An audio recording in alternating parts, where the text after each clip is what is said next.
Welcome to Chatting with the Experts, a podcast for immigrant women from Africa and the Caribbean who have relocated to the UK, the US, and in these times, relocated to Canada.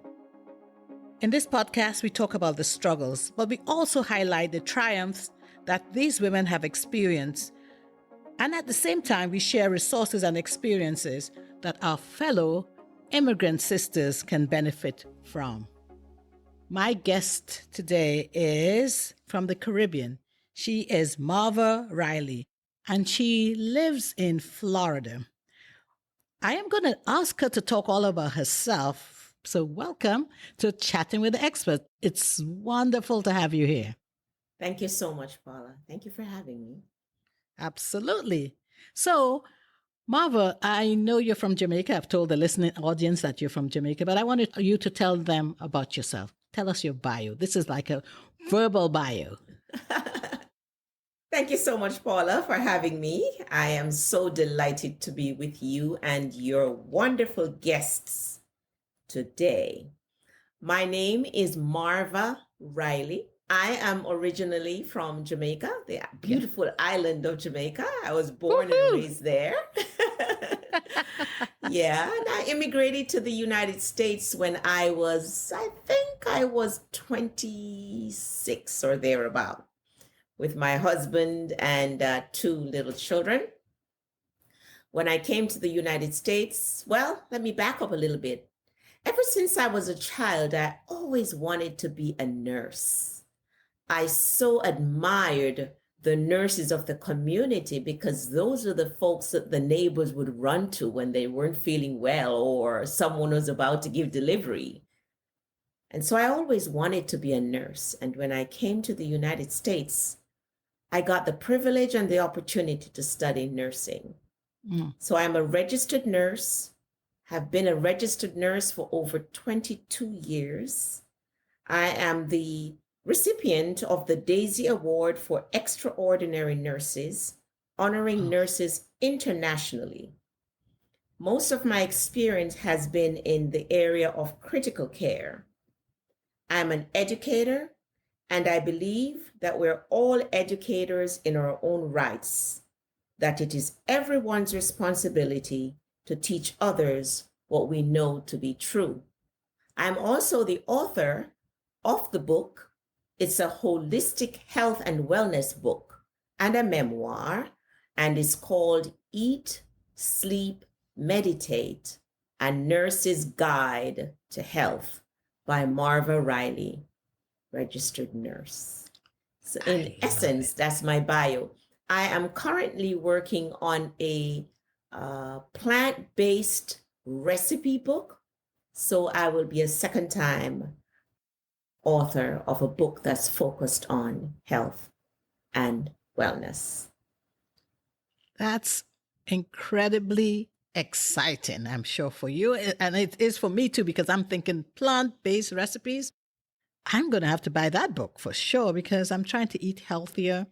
I don't think I'm going to be a vegetarian or vegan, but at least I want to have some resources so that when I do decide, okay, today I want to just eat purely plant or for a week, I have some resources that I can count on. And I know, it's not just somebody whose book I picked up, but I actually know the person. So just let me know when it's out and I'll be one of your first buyers. I certainly will, Paula.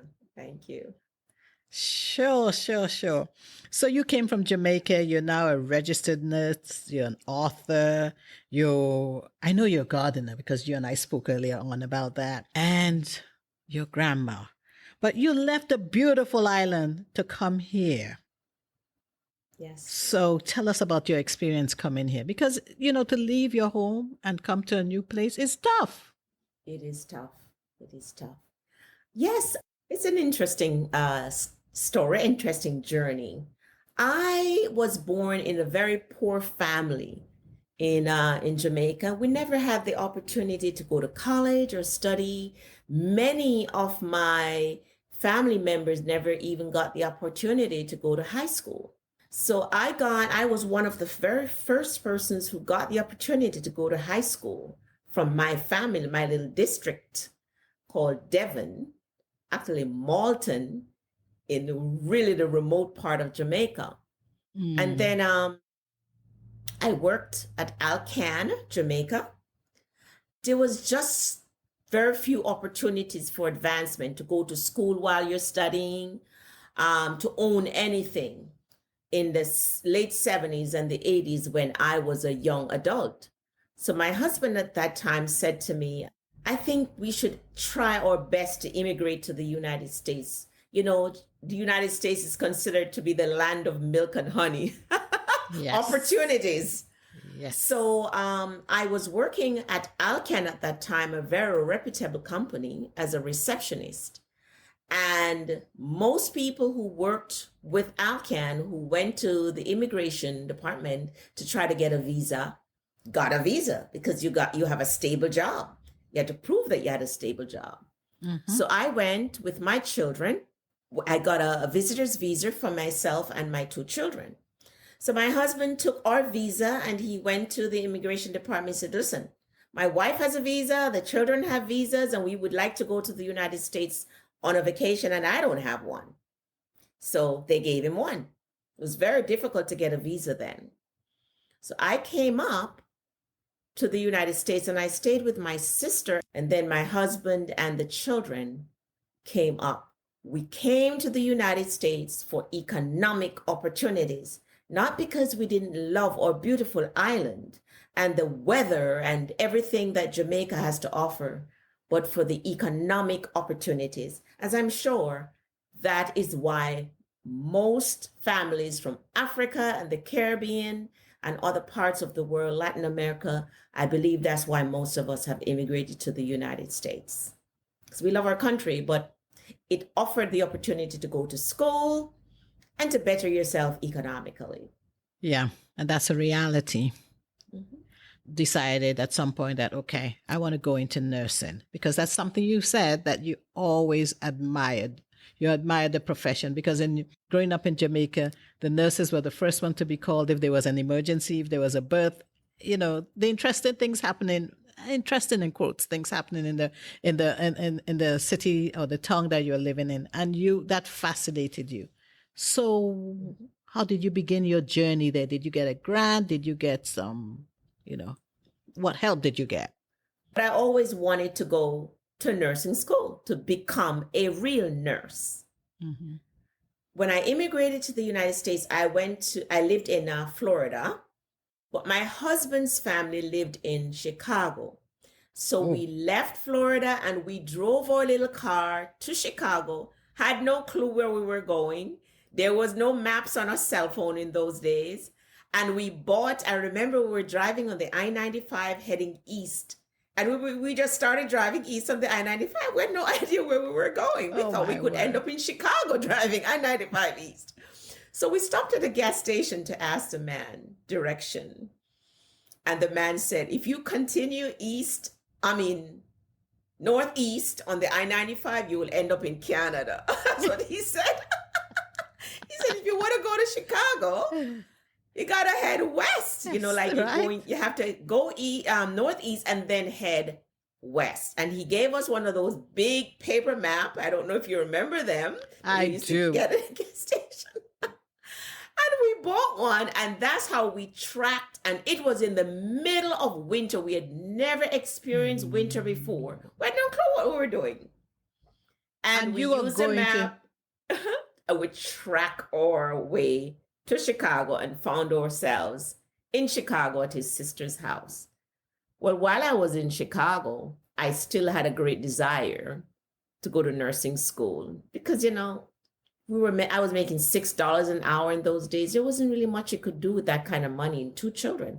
And I wanted to educate my kids. That's another reason why I came to the States. It was very hard to get your kids into university in Jamaica at that point without having a lot of money.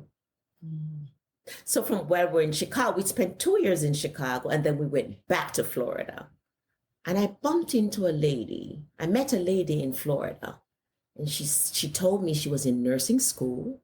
She told me how she got into nursing school, and she told me how I could get into nursing school. Great. Yeah. And I did everything. I had to get my high school diploma from Mandeville, Jamaica. And then I did everything she told me to do. And I became a licensed practical nurse at first. And then I went back and became a registered nurse. And I never turned back. I love nursing. I love critical care nursing, where I've taken care of the sickest people in the hospital. Well, but that's my journey. I got scholarships to go to nursing school and grants. When I was finished, I owed nothing. And I graduated in the top 1% of the class with hundreds of nurses. Marva, that's a wonderful story. That's a story that, can bring so much hope and encouragement to people listening who are probably in a similar situation to you, or, they're thinking, oh, I'd love to have an opportunity to become a nurse or whatever other profession, but I'm in some small village or some small town or city somewhere in Africa or the Caribbean, or, they may be in a big city, but they just don't have the resources. They don't see how they can do it. And you were showing how it could be done. One thing I loved is that you never gave up on your dream. You wanted to be a nurse. And so even though you were, that desire was still there. And when you did go back to Florida, you said you met someone. And what I was about to say was that because that desire was there, I guess any opportunity to find out, well, how can I get this done, was at the tip. That question was at the tip of your tongue. So that when you met this lady and she told you she was a nurse, you didn't say, okay, that's good for her, but I could never be a nurse. It was like, you did it. How did you do it? Let me find out and let me do it too. Yes. That's absolutely awesome. Absolutely. That's but you know what, Paula, if I might say something real quick. Mm-hmm. Whatever it is that we dream of being and doing and becoming, that dream was dropped into our spirit and our heart by God. That's who placed that deep passion and desire and yearning in our spirit. I believe if God dropped that desire and passion in our spirit, he will find a way to make it happen. But you can't give up. You gotta fix your eyes on it, like my friend would say, like flint, and stay laser focused on whatever it is you dream of, and the universe will make a way to make it happen for you. I second that. And why I say I second that is because I've been talking a lot about purpose, that each and every one of us has a purpose. Sometimes people feel, oh, my life doesn't matter or what I do doesn't matter, but it does. And the analogy I give is to that of a jigsaw puzzle. I think people call it puzzles here. But, every piece has an importance. When you look at it just separately, it's like, it doesn't make sense until you start piecing them together. And as you piece it together, you get the full picture. And so all those insignificant or those pieces that on their own would be useless, they were actually relevant to creating the whole picture.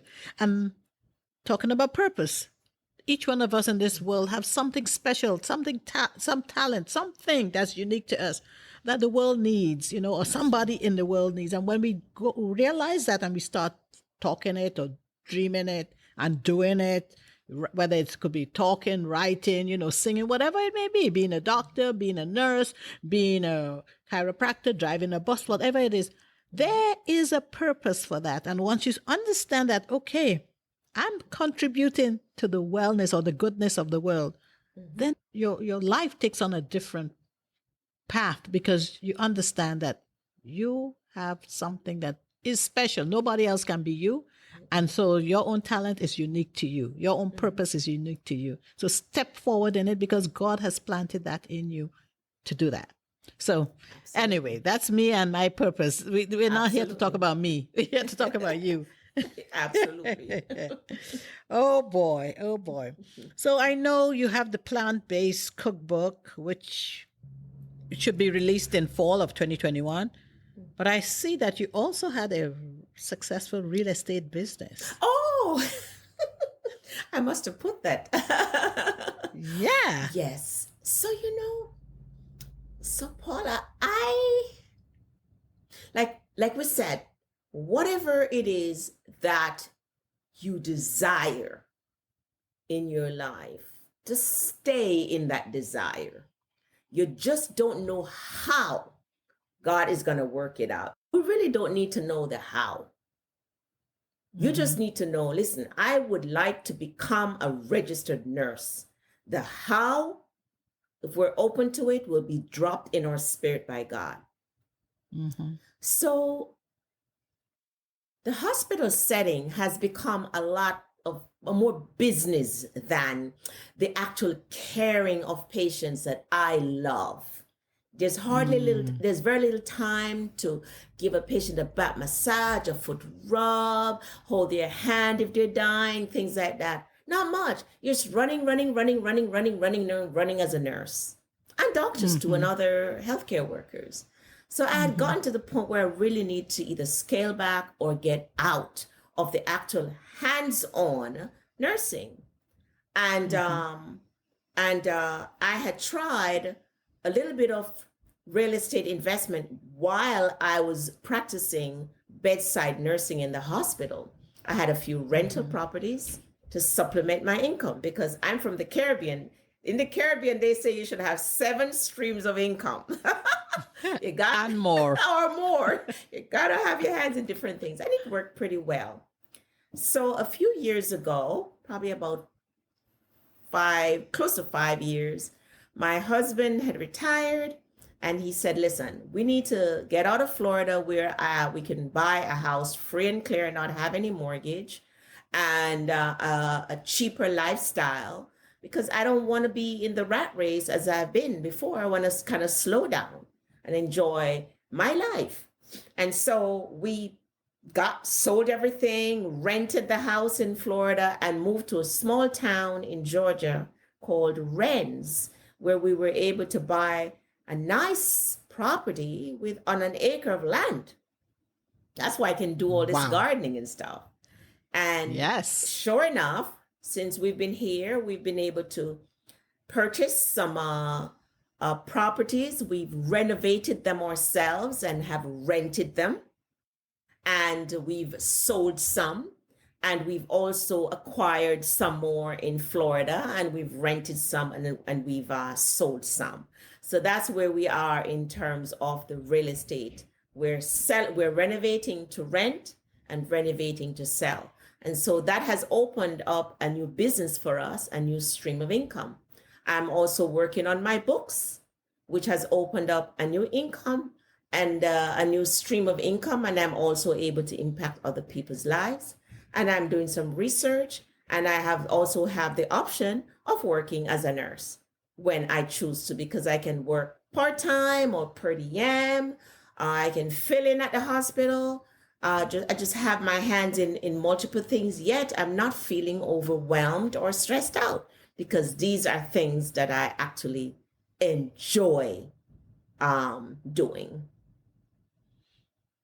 That's incredible. I like that. You are doing what you enjoy and you have the luxury of doing what you enjoy because you paid the price earlier on. You did all the necessary things you had to do. You got, you became a registered nurse, worked hard at that. And then very wisely, your husband said, look, let us think of slowing down. Let's find a way to move out of this rat race and still be living, but, buy your house outright so you're not paying mortgage. Because I tell people, a lot of people that, you look at people in the States and you see like a nice house, a nice car. Most times people are paying for it. It's not like it's yours. That's right. It's yours, but it's not like, you bought it outright. You're paying every month like you're paying rent. It's not like yours because you haven't paid for it. You haven't paid for it, So all these things that we see here, that you see from abroad, and you look at America and say, oh, Lord, the roads are nice. That's because there's a system here. Anyway, again, this is not about me. It's about you. So let's talk about you again. I ask this question to everyone. Do you consider yourself a success? And if so, why? Absolutely. I know that I am a success. And that's because I do not define success according to the culture standard, according to the system standard. I have my definition of success. Success for me is not about money. It's not about living in a house that's 4,000 square feet that costs $500,000, that I'm paying a mortgage and living like the Joneses, but stressed out every day. Success is not, for me, is not about owning a Mercedes Benz or BMW or a Ford F-150, whatever these expensive transportation are, and living like the Joneses, but I'm stressed out working 2 jobs to pay for all of that. So success for me is not necessarily having $1 million in the bank or being able to carry a Louis Vuitton or the most expensive Gucci purses or whatever it is that people measure success by. Okay? Success for me is being healthy mentally, emotionally, physically, and spiritually. To look forward to waking up, yes. To look forward to waking up every day and just living life to the fullest. That is success. Not owing anybody any money. I don't owe anybody. We don't owe anybody any money. We don't have car payments. We don't have mortgage. We don't have rent. We live a minimal life, but we're very happy. We have time to go to the beach in the middle of the week. We have time to sit in our backyard and listen to the birds. Okay. To me, that is success. When I go to bed at night, I sleep like a baby. I'm not stressed out worrying about bills. I'm not stressed out because I'm sick. I've been there, you see, Paula. I've been there where I was so sick, overworked, and sick mentally, physically, and emotionally. I had a heart disease where my heart function was operating at 35%. And the doctors told me that if I did not get a heart transplant, I probably would die. And I was a young woman in my 30s. I would think I was 36, 37, young kids. And I was depressed and anxious and had insomnia, irritable bowel, gastric reflux, joint pain, severe depression. Like I said, heart disease, allergic to all kinds of things. I dropped from a size 8 to a 0. I was literally dying. And that's a story I've told in my book, Eat, Sleep, Meditate, A Nurse's Guide to Health, where I show people how sick I was because I was working too hard, working 2 jobs. I was stressed out. I wasn't eating properly. I wasn't exercising. I wasn't taking care of myself. And when death knocked on my door, I had to change some things. And my mindset had to change. And that's why I do not define success by another person's standard. I want to be able to live so that if the good Lord says to me next week, hey, your time is up on this earth, I won't have any regrets because I have lived. I have taken time to smell the roses and to hear the pitter-patter of the rain, to hold my grandchildren, to have a conversation with my husband, to live the simple, beautiful life that the good Lord has put us here on earth to live. That's success to me. Wow. And I love your definition of success. And I wish more people would embrace that. But that's the reason you have your book there, to teach them and to show them and to indicate to them that, look at me meaning me, Marva. I was able to do it through these messages. I haven't gotten that book. So that's the other book. Well, that's the first book of yours I have to get because the other one is coming out in fall. So yes, folks, as you're listening to this message, I am looking at Marva Riley. She's the epitome of health. And as she says, success for her is being able to wake up in the morning without thinking about car payments, thinking about rushing off to a job that she's probably not enjoying. And she also has the ability to smell the roses, plant. That's her definition of success. And you need to get the book to find out more about how she was able to achieve that. I love your definition. We need more of that. Thank you. We need more of that. So probably that'll be another podcast where you talk more in depth about that. Yes. But we're about winding up. Is there any question that you'd love me to have asked you and I haven't asked you? Any advice or tips that I have for other women of our cultures? Yes, Okay. yes. That was a question that No. I meant to build into, but I was just so, impressed by your, not just your definition, but your whole story that say, what tips or resources can you give to other women like you who come here and, need to know the best way to succeed? Do we have time for that? Sounds like you have such a long list. We got a minute. I have a list, but I could go through it real fast. So All the right. first one is make your health a priority, the top priority. Because without that, you ain't going nowhere. Okay? All right. Remember, health involves the whole. It's body, mind, emotion, and spirit. And we as women, we take the best care of everybody else, our children, our partners, our husbands, our jobs, our friends. But it is imperative that we take the best care of ourselves, the whole being, body, mind, emotion, and spirit. Ladies, we cannot pour from an empty cup. And you must find your passion, ladies. You must find your passion and pursue it with all you've got. Mental health is just as important as physical health. Remember that. Yes. You can have all the money and the degrees behind your name, but if you are stressed out, can't sleep at night, and worried all the time, you're not enjoying living. And the last thing is true. I saw this at a hospital in Jamaica some years ago, and it has never left me. Your health is your responsibility. You must take care of it. That, I think, encompasses everything you said. It is your responsibility. It's not up to somebody else to say, make sure you're taking care of yourself. If you don't take care of yourself, nobody else can do that for you. Especially when you're an adult. I mean, for kids, yes, we got to take care of them. But as an adult, fully functioning, Yes.